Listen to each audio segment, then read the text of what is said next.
Self-care is a hot topic at the moment. And I believe that is the case because we all have access to so much more information. We're choosing to share our vulnerabilities on social media, and because of that, it means that at times we can be really raw, but at times we can also share how we're looking after ourselves and the things that we're putting in place to ensure that we don't burn out. Now, what does self-care mean to you? And what does it mean to me? And how do I implement things for myself, but also for my clients? As someone that works as a life assistant, I do talk to people very often about self-care, but also about overwhelm and burnout. The reality is people come to me when they are at overwhelm point. I hope that they come to me before they hit burnout, but sometimes they've already hit that point. So today I'd like to share with you some of the tips and strategies that I share with my clients and my loved ones to ensure that they are looking after themselves and implementing their self-care strategies. So the first thing I would say is to ensure that you are listening to your body. Our bodies give us clues every single day. For me personally, I tend to sit at my laptop and my shoulders get higher and higher and higher. Now, that's because I'm normally really deep into my work. I'm inundated with what I'm doing, and I'm also sitting for too long. Now, my osteo would tell you that that often means that I need to go back to see her and get everything straightened out. But my body normally tells me what it needs way before I book that appointment. So listening to those cues, be it physical ones like your shoulders tensing up or your stomach getting a bit queasy or whatever it is your body sending you the signals that you need to slow down, or you need to eat, or you need to hydrate, or whatever it is that you need.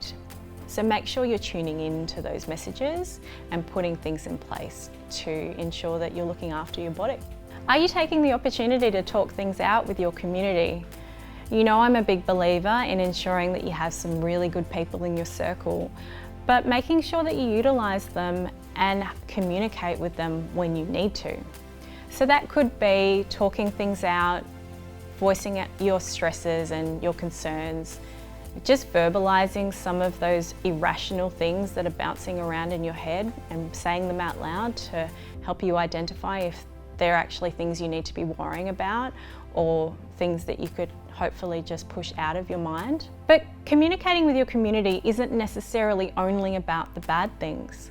Picking up the phone and sharing a really great moment, or sharing a win, or even a goal or a dream can be a really good way to stay connected with people and implement some self-care towards all the positive things in your life as well.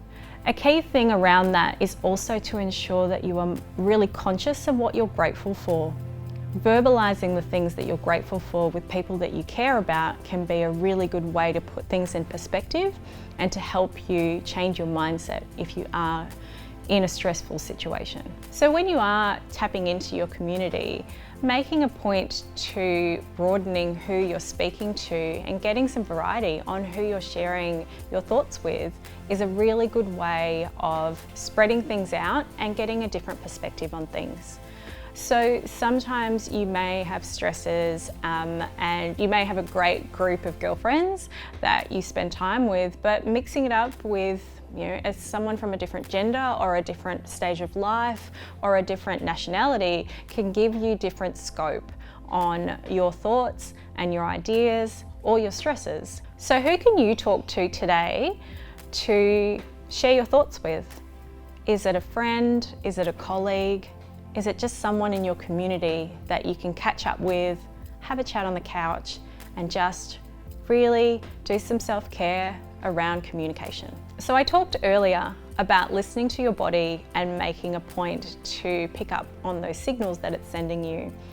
But making sure that you're moving your body is also really important. Now, you might love going to the gym, and that's great if that's your thing. But it may be yoga, it may be just going for a walk around the block.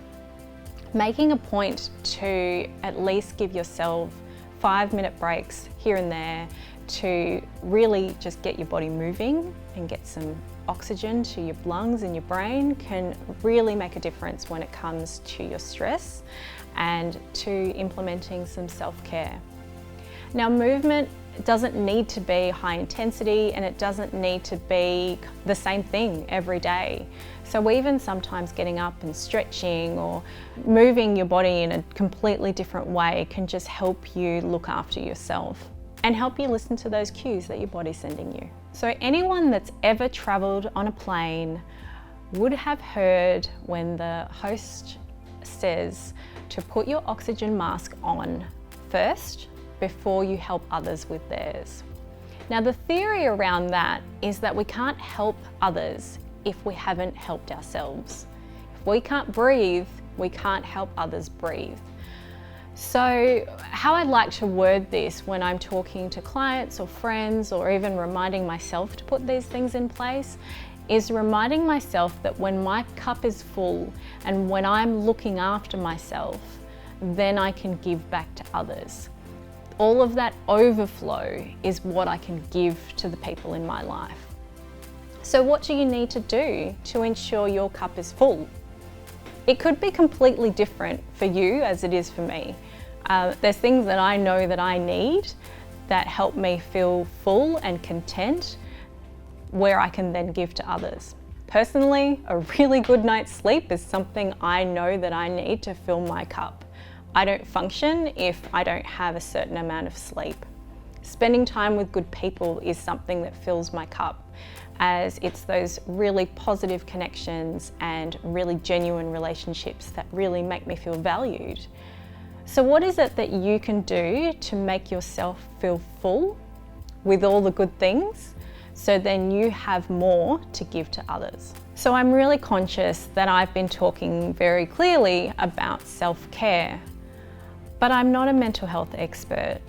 So I want you to ensure that if you are putting some of these strategies in place, or you've been in a really dark place for a really long time and you just can't seem to shift whatever's going on for you, then I highly recommend that you seek professional support. That can come in a lot of different forms, and everyone's different in what they need. But sometimes if you find that you've talked it through with the people that you love and you've looked at different avenues and you still can't quite shift, it may be time to reach out and get some support from someone that just has that little bit of extra knowledge.